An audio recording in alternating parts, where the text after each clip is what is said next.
আর একটা দোয়া শেখায় দেই, ইনশাআল্লাহ এই দোয়া করলে রিজিক তো বাড়বেই ইনশাআল্লাহ, আপনার যত ঋণ আছে ইনশাআল্লাহ আল্লাহ পাক শোধ করে দিবেন। বিশ্বাস করলেন না? এই দোয়া শিখাই দিচ্ছি, এই জন্য আমাকে হাদিয়া দেওয়া দরকার, স্পেশালি আমাকে এখন হাদিয়া দেওয়া দরকার। এটা গুরুত্বপূর্ণ দোয়া শিখাই দিচ্ছি। আলী রাদিয়াল্লাহু আনহু বলেছেন, কোন ব্যক্তির যদি পাহাড়ের সমানও ঋণ থাকে, এই দোয়া যদি আমল করে আল্লাহ পাক ওই ঋণও শোধ করে দিবেন ইনশাআল্লাহ। ঋণ কেমন জানেন? ওই যে এখন মানুষ ঋণ নিচ্ছে 1 কোটি টাকা ব্যাংক থেকে, 2 কোটি টাকা ব্যাংক থেকে, হ্যাঁ, কত বছর, 10 বছরের জন্য, 20 বছরের জন্য বাড়ি করছে, তাই না? তার ধারণা এমন যে সে মারা গেলে তার ঋণটা কেউ না কেউ শোধ করে দিবেই দিবে, তাই তো?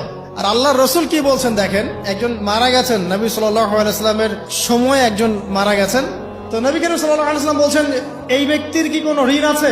একজন সাহাবী বলেন, হ্যাঁ ইয়া রাসূলুল্লাহ, তো ঋণ আছে। নবীজি বললেন, তোমরা ওর জানাজা পড়ো, আমাকে ডেকো না, তোমরা ওর জানাজা পড়ে নাও, আমি জানাজা পড়তে চাচ্ছি না। আমি এখন কেমন করে আপনাকে বুঝাবো ঋণ কত ভয়ঙ্কর জিনিস?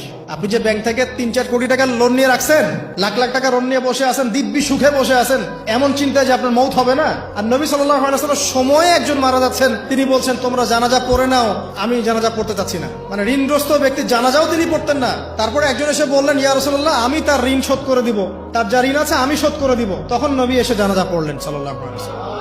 তো আপনার এই কোটি কোটি টাকা ঋণ শোধ করার লোক তো রেডি আছে নাকি? আছে না? সমস্যা নেই, আপনার জানাজা পড়া হবে, আপনার মিলাদও হবে, আপনার একটা বড়সড় দোয়াও হবে ইনশাআল্লাহ। কিন্তু আল্লাহ পাক বলেছেন, শহীদ, আল্লাহর পথে যুদ্ধ করে শহীদ হয়েছে, এই ব্যক্তির আত্মাও ঝুলে থাকে যতক্ষণ পর্যন্ত না তার ঋণটা শোধ করা হয়। এবার বলেন আমি কি বুঝাবো আপনাকে? আর কিছু বলতে হবে? তো এখন সেই দোয়া শিখাচ্ছি আপনাদেরকে, যে দোয়া শিখলে আপনারা ঋণ থেকে বাঁচবেন ইনশাআল্লাহ। কত দিবেন বলেন? আচ্ছা, হ্যাঁ, এই তো, শুকরিয়া। দোয়া করবেন যেন আল্লাহ পাকের দিনটাকে আল্লাহর জমিনে প্রতিষ্ঠা করতে পারি। আমার সাথে বলেন, দোয়াটা হচ্ছে, আল্লাহুম্মা ইকফিনি বিহালালিকা আন হারামিকা ওয়া আগনিনি বিফদলিকা আম্মান সিওয়াকা। এই দোয়াটা ছোট না?